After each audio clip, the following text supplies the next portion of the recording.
Hello guys, Jacob here, welcome to Polish Nerf. It's been a long time since I uploaded anything to this channel. To be honest, soon after I uploaded the last video you saw, I lost interest in Nerf and moved on to other hobbies. I will touch on why and what happened that I returned back, but first I want to look back how the YouTube Nerf community changed in the past 2 years.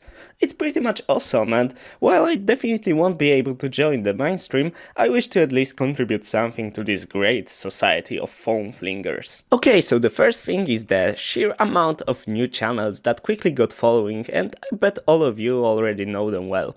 I remember before there were only few channels about blasting foam, and most of the other guys were just getting started.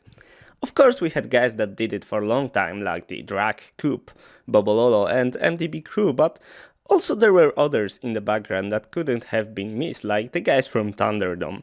Less notorious were more fresh channels that may have already uploaded for a few months, but this was the actual time they started to get some sweet fame, like Welcome and Out of Darts, and also we have more recent channels with fresh content like those of Captain Savior and Beret.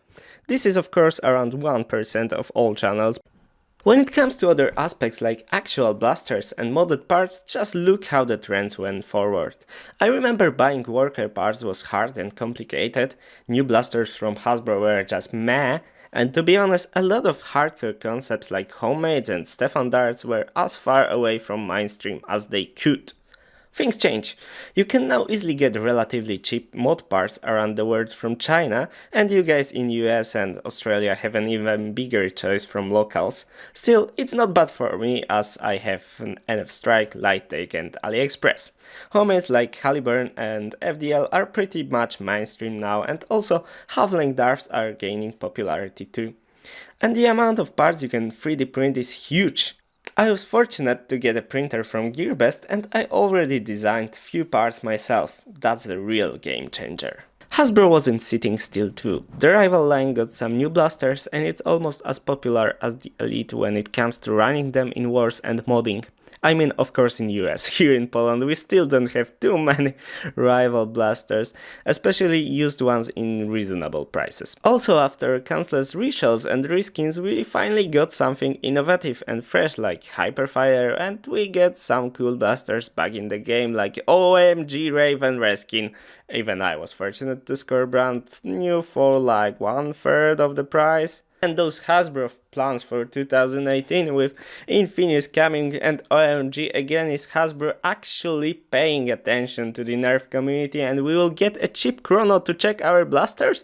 That will be the first Nerf thing I'll actually buy in store, no matter how expensive it will be after it arrives here. Okay, back to the topic of this channel and the state of Nerf in Poland. Well, as for the second part, it's as bad as it was. Nerfs are still regarded as kids' toys and therefore there is no modding community and no wars, like even tiny ones. During past 2 years I stumbled upon one modded Strife someone was selling on our version of Craigslist. At least it was cool with proper rewire and voltmeter, and there also were 3 repainted cosplay Mavericks.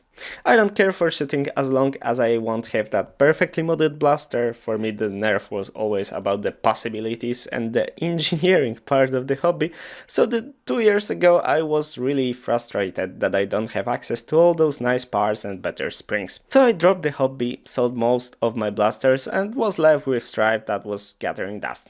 But as I already told you, the miracle of Chinese mod parts happened and I decided it's a good time to return to have some foam flinging fun. Even better news that few of my friends were intrigued by my blasters and decided to get their own. We plan to have some fun in next few months if no scheduling conflicts will screw with our plans.